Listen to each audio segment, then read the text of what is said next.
Friend, ஒரு சிறு பகுதியை நான் உங்களுக்கு கொடுக்கலான்னு நினைக்கிறேன். வேத பகுதியை எடுத்து வாசிக்கலான்னு நினைக்கிறேன். இது ரோமர் 1ஆம் அதிகாரம் 16வது வசனம் 17வது வசனம். கிறிஸ்துவின் சுவிசேஷத்தை குறித்து நான் வெட்கப்பட்டேன். முன்பு யூதரிலும் பின்பு கிரேக்கரிலும் விசுவாசிக்கிறவனோ அவனுக்கு ரட்சிப்பு உண்டாவதற்கு அது தேவபலனுடையதா இருக்கு. தேவபலன் strengthened by God. ஓகே, கிறிஸ்துவின் சுவிசேஷம் என்னது? கிறிஸ்துவ நமக்காக வந்தார். நமக்காக நம்ம பாவத்துல மறிக்காதபடி, பாவத்திலேயே இருந்து மறிச்சு வேற இடத்துக்கு போகாதபடி அவர் தன்னை ஒப்பு கொடுத்து அவர் நமக்காக மரித்தும் நமக்காக உயிர்த்தும் நம்மை காப்பாற்றி தேவனுடைய ராஜ்யத்தில் சேர்ப்பதற்காக அவர் வந்தார். அது மட்டுமல்லாமல் அவர் கர்த்தருடைய தேவனாக கர்த்தருடைய ராஜ்யத்தை பூமியில நிறுவுவதற்கும் வந்தார். அதுதான் வேதத்துல சொல்லப்பட்டிருக்கிறது. மத்தேயு, மார்க்கு, லூக்கா, யோவான் தேவனுடைய ராஜ்யம் சமயமா இருக்கு, தேவனுடைய ராஜ்யம் சமயமா இருக்குதுன்னு சொல்லியிருக்குது. ஈவன் யோவான் ஸ்நானகமும் இப்படி சொல்லியிருக்கான். மனதிரும்புகள் பரலோராஜ்யம் சமயமா இருக்குதுன்றது அது அந்த காலத்திலேயே சொல்லிட்டு இருக்காரு. ஸோ அப்படி சொல்லிட்டு இருக்கிற போது நம்ம இன்னும் வரப்போற தேவனுடைய ராஜ்யம் வரப்போற காரியம் இல்லை, ஆல்ரெடி நம்மளுக்குள்ள இருக்கிறது.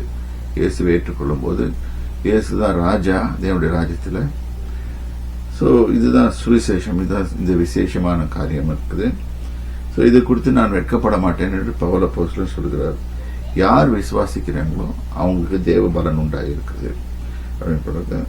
ஒரு விசுவாசினால் நீதிமான் பிழைப்பான் என்று எழுதியிருக்கிறபடி, ஸோ இதை விசுவாசிக்கிற எல்லாரும் பிழைப்பாங்க. Live, they will live. விசுவாசத்தினால் பிழைக்கிறது, தங்க விசுவாசத்தை கொண்டு இந்த உலகத்தில் ஆப்ரேட் பண்றது வேற. ரெண்டாவது, இந்த ராஜ்யத்தின் சுவிசேஷம், இயேசு எனக்காக வந்தார், எனக்காக மரித்தார், எனக்காக உயிர்த்தார். ரெண்டாவது, என்னை மீட்டுக் கொண்டார்.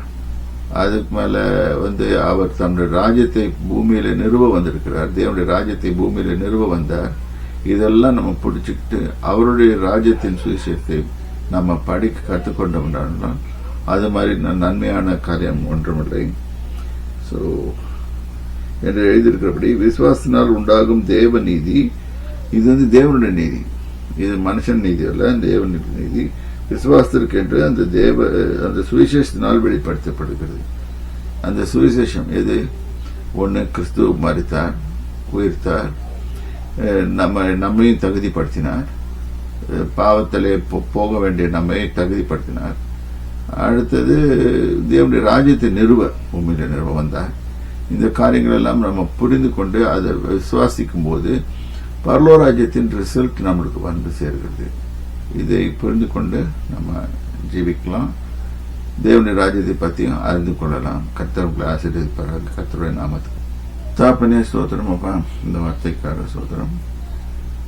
இதை கேட்ட ஒவ்வொருத்தர் மனசுக்கு நீர் வேலை செய்து அவர்களை தொட்டு தேவனுடைய ராஜ்யத்துக்கு ஏற்றவர்களாக மாற்ற சுத்தம் கொள்ளும், ஆசீர்வதியும் கர்த்தாவே. அது மட்டும் இல்லாமல் என் தேவனாய் கர்த்தாவே பெரிய காரியங்களை நடப்பியும் அநேகர் கிறிஸ்துவை சொந்த ரட்சகராக ஏற்றுக்கொள்ளவும் கருபை செய்யும். விசுவாசினால் உண்டாகும் தேவ நீதியை அவர்கள் பெற்றுக்கொண்டு அவர்கள் தேவனோடு உறவாடி இணைந்து செல்வதற்கு எதுவாக அவர்கள் பாத்திரராக நடந்து கொள்ளவும் அவர்கள் கிருபை தாரும். இயேசு கிறிஸ்துவின் நாமத்தினால்.